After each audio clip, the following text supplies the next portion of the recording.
Ça ne t'a certainement pas échappé, mais les marchés sont en chute libre depuis quelques jours. Que ce soit d'un côté les crypto-monnaies qui ont perdu plus de 50% de leur valeur, ou d'un autre côté des indices phares comme le S&P 500 ou le Nasdaq qui sont en chute libre. Donc aujourd'hui, je trouve intéressant de te présenter une stratégie que je vais utiliser dans un marché baissier afin de minimiser les risques sur mon capital, les risques de perte, mais également de toucher un revenu à chaque fois que je vais ouvrir un ordre.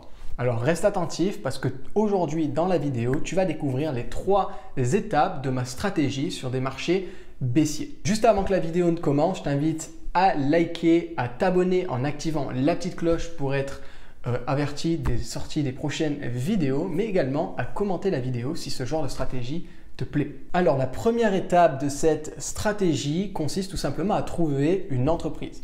Comment je recherche une entreprise? Premièrement, il faut avoir entre guillemets une stratégie d'entreprise. Quand je dis une stratégie d'entreprise, personnellement, ce qui m'intéresse, moi, ce sont des entreprises qui reversent du dividende et qui ont un potentiel de croissance. Donc, ils sont potentiellement sous-évalués au moment où je vais les acheter. Autre chose très importante à savoir, c'est que quand j'achète une entreprise, je l'achète sur un horizon extrêmement élevé. Tant que l'entreprise ne me déçoit pas, je ne vais pas la revendre. Je suis prêt à la garder 10, 20, 30, 50 ans s'il le faut, voire ne jamais la revendre tant qu'elle ne me déçoit pas en termes de fondamentaux. Et ça, c'est quelque chose d'important à souligner pour cette stratégie, tout simplement parce que c'est vraiment pas une stratégie basée sur la spéculation, mais plutôt sur l'évolution et la croissance d'une entreprise. Donc, dans cette étape 1, on va avoir la recherche d'entreprise et surtout l'analyse des fondamentaux. Donc, les points principaux que je regarde en premier, c'est le dividende. Pourquoi le dividende? Comme tu le vois, ma stratégie est basée sur le dividende pour avoir une rente et pour, entre guillemets, devenir rentier grâce au dividende.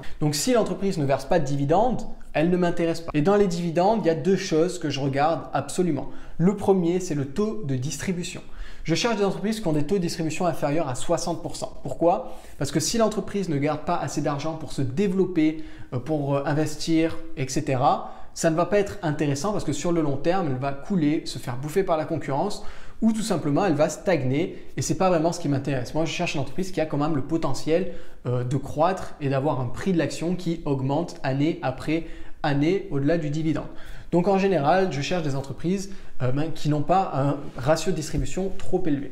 Le deuxième point, ça va être le dividende en lui-même.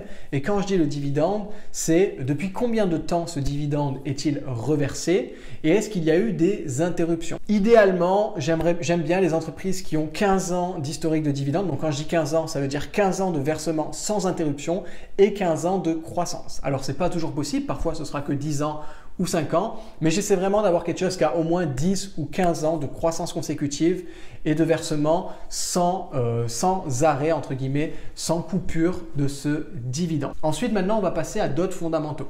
Un autre élément que je regarde et qui est particulièrement important, ça va être le PE ratio. Le PE ratio, c'est le ratio un outil qui permet de comparer le prix de l'action à ses bénéfices. Dans l'idée, moi j'aime bien que l'action, l'entreprise, ait un PE ratio qui soit entre 15 et 20. Alors quand je dis entre 15 et 20, c'est maximum entre 15 et 20. S'il est inférieur, ça me va parfaitement. S'il est au-dessus de 20 en général, je ne vais pas forcément regarder, sauf s'il y a vraiment d'autres fondamentaux excellents dans cette entreprise, parce que j'estimerais qu'elle est plutôt surévaluée. Mais d'avoir quelque chose entre inférieur à 15 et 20, je trouve ça très bien. Autre élément, il faut comparer ce ratio sur plusieurs années de l'entreprise, mais également le comparer avec les concurrents pour voir à quel niveau ce ratio s'élève dans les différentes entreprises de ce même secteur. Pourquoi? Tout simplement parce que peut-être que cette entreprise va être sous-évaluée par rapport aux autres dans le même secteur et que ce sera intéressant pour faire une plus-value là-dessus. Le troisième point que je regarde, ce sont les bénéfices. Oui, c'est bête, mais les bénéfices, je veux des entreprises qui font des bénéfices. Il y a certaines personnes qui aiment bien investir dans des startups, dans les entreprises qui sont toutes fraîchement introduites en bourse et qui ne font pas encore de bénéfices. Ils investissent dedans parce qu'ils se disent que dans le futur, elles vont faire des bénéfices et quand ça arrivera, ils prendront une belle plus-value. Ce n'est pas ma stratégie, je ne dis pas qu'elle n'est pas bonne, je dis juste que ma stratégie, elle, est plutôt basée sur des entreprises qui font déjà du bénéfice, qui ont un bénéfice en croissance et un bénéfice bien installé. Tout simplement pour avoir de la sécurité sur mes capitaux et avoir de la sécurité sur les dividendes que je vais percevoir. Le dernier point que je regarde, c'est la dette. Pour la la dette, il y a plusieurs choses. Premièrement, je regarde sur le site S&P Global et je regarde tout simplement la note qu'ils ont attribuée à cette entreprise en termes de crédit. Si la note est située entre BBB et A+, ça signifie que l'entreprise est capable de rembourser ses dettes et qu'ils estiment que sur le long terme, elle sera capable de rembourser ses dettes, elle n'aura pas de problème. Donc, elle ne devrait pas faire faillite et ça devrait être bon pour nous. Donc ça, c'est la première chose. La seconde chose que je regarde, c'est comment l'entreprise utilise sa dette. Ce qui est intéressant pour moi, c'est de voir qu'une entreprise, si par exemple, elle a une dette qui stagne, qui ne baisse pas forcément, qui augmente, c'est de voir comment elle l'utilise. Est-ce que cette dette, elle sert à financer de nouveaux projets? Est-ce que cette dette permet d'acquérir de nouveaux actifs? Est-ce que cette dette permet à l'entreprise de grandir? Ou alors cette dette est juste là pour couvrir des passifs? Si c'est le cas, ça ne va pas m'intéresser. Je veux vraiment une entreprise qui ait la possibilité de grandir et qui utilise sa dette pour acquérir de nouveaux actifs qui vont lui faire gagner plus d'argent dans l'avenir. Donc maintenant que nous avons notre entreprise, que nous avons sélectionné parmi ces critères l'entreprise, nous allons pouvoir passer à l'étape numéro 2. Juste avant l'étape numéro 2, dis-moi en commentaire si ça t'intéresserait que je fasse une vidéo où je développe un peu plus cette étape numéro 1, cette analyse fondamentale d'une entreprise. Dis-le moi dans les commentaires, tout simplement parce que là, je t'ai donné juste des basiques, sinon la vidéo serait beaucoup trop longue. Donc pourquoi pas faire une vidéo uniquement dédiée à ça? Dis-moi en commentaire si c'est quelque chose qui t'intéresse. Donc maintenant, on passe à l'étape numéro 2 qui est ouvrir un ordre. Mais ici, je ne vais pas ouvrir un ordre classique, je vais ouvrir un ordre sur une option. C'est-à-dire qu'au lieu d'acheter l'entreprise au marché, ce que j'étais prêt à faire étant donné que j'estimais qu'elle était justement évaluée, admettons que l'entreprise, ce soit l'entreprise X, elle vaut aujourd'hui 50 euros, le prix est de 50 euros. Tout simplement, je suis prêt à l'acheter à 50 euros. Donc ce que je vais faire, au lieu de l'acheter à 50 euros, je vais faire ce qu'on appelle vendre un put. C'est tout simplement dire je suis prêt à acheter 100 actions de cette entreprise au prix de 48 euros par exemple, à date d'expiration dans 2 semaines. Premièrement, tu vas pouvoir potentiellement acheter l'entreprise moins cher que le prix qu'elle est aujourd'hui. Le second point, c'est que tu vas toucher une prime. Qu'est-ce qu'une prime? C'est tout simplement une prime de risque entre guillemets parce que quelqu'un, admettons que le prix baisse et que quelqu'un veut absolument vendre, grâce à ce put que j'aurais vendu, je lui assure que quoi qu'il arrive à 48 euros, je suis prêt à acheter et qu'on est lié par un contrat que quoi qu'il arrive, j'achèterai 100 actions à 48 euros. C'est pour ce risque entre guillemets que je viens de prendre que je suis payé et que j'obtiens ce premium. Voilà pourquoi c'est intéressant de vendre un put, tout simplement parce que tu vas toucher directement un premium au moment où tu vas acheter ça. Alors fais attention, quand tu ouvres un ordre sur une option, un contrat d'option contient 100 actions de l'entreprise. Ce qui signifie que si l'entreprise vaut 50 euros, il faut que tu aies 5 000 euros minimum en liquidité pour pouvoir couvrir ça. Si tu n'as pas la liquidité suffisante pour couvrir ça, ce ne sera pas possible d'effectuer cet ordre. Donc maintenant que j'ai encaissé mon premium, entre guillemets, disons que j'ai encaissé 100 euros, j'ai ces 100 euros qui sont directement sur mon compte et j'ai juste à attendre la semaine, les 2 semaines en fonction du temps de validité du contrat de l'action, de l'option que j'ai choisi. J'ai juste à attendre qu'il arrive à expiration. Donc maintenant, le temps passe et le contrat est arrivé à expiration. Maintenant, il y a plusieurs scénarios possibles. Le scénario numéro 1, l'entreprise valait 50 euros le jour où j'ai vendu ce put et l'entreprise vaut aujourd'hui 52 euros. Qu'est-ce qui se passe?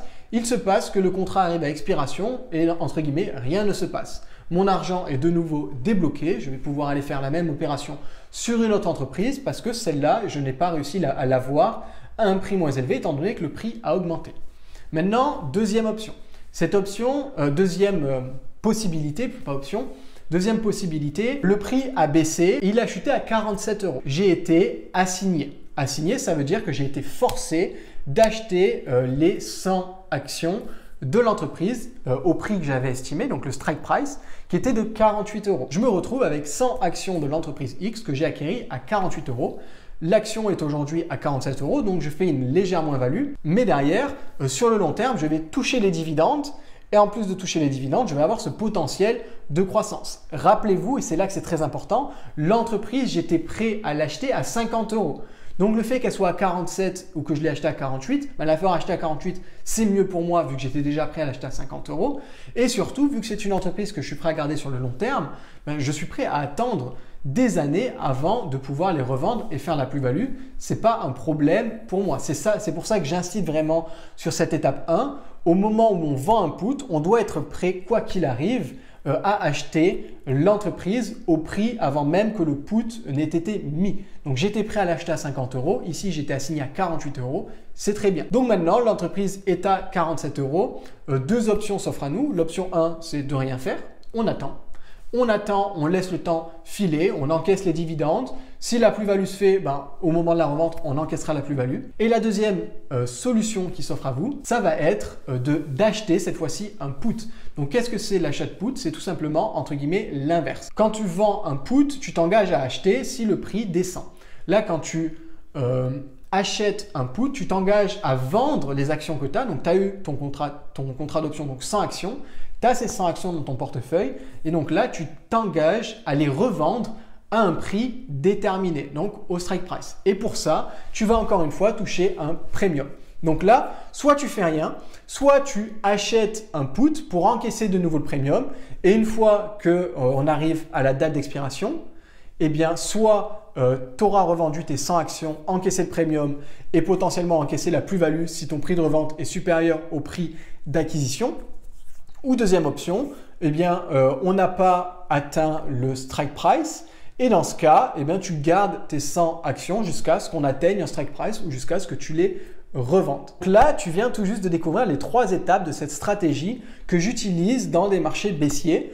Le but de cette stratégie, en fait, c'est juste d'encaisser des premiums pour, entre guillemets, prendre le risque d'acheter dans un marché baissier. Pourquoi c'est intéressant dans les marchés baissiers? Tout simplement parce que les premiums sont plus élevés dans un marché baissier que dans un marché haussier, parce qu'entre guillemets, le risque est plus élevé. Et également, ça te permet de, plutôt que d'acheter une action au prix que tu es prêt de l'acheter, de potentiellement l'acheter moins cher et en plus de l'acheter moins cher, de toucher cette prime qui va avoir une influence sur ton rendement au fil des transactions. Je trouve que c'est un moyen quand même assez efficace d'aller chercher des revenus. Ce n'est pas 100% passif, mais si tu fais un ordre d'achat tous les mois sur ton compte titre pour acheter des actions, c'est intéressant de vendre des puts afin de toucher ce premium. Ça va légèrement augmenter ta rentabilité. Pareil, si les options, c'est un sujet qui t'intéresse, dis-le moi dans les commentaires.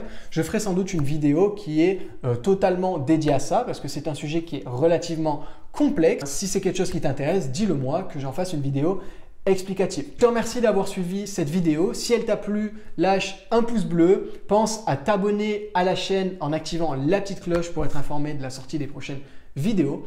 Bien évidemment, dis-moi ce que tu en pensais en commentaire. Et également, tu peux retrouver ma formation pour investir en bourse en toute sécurité qui est totalement gratuite dans le premier lien dans la description. Je te dis à très vite pour la prochaine vidéo. Ciao, ciao!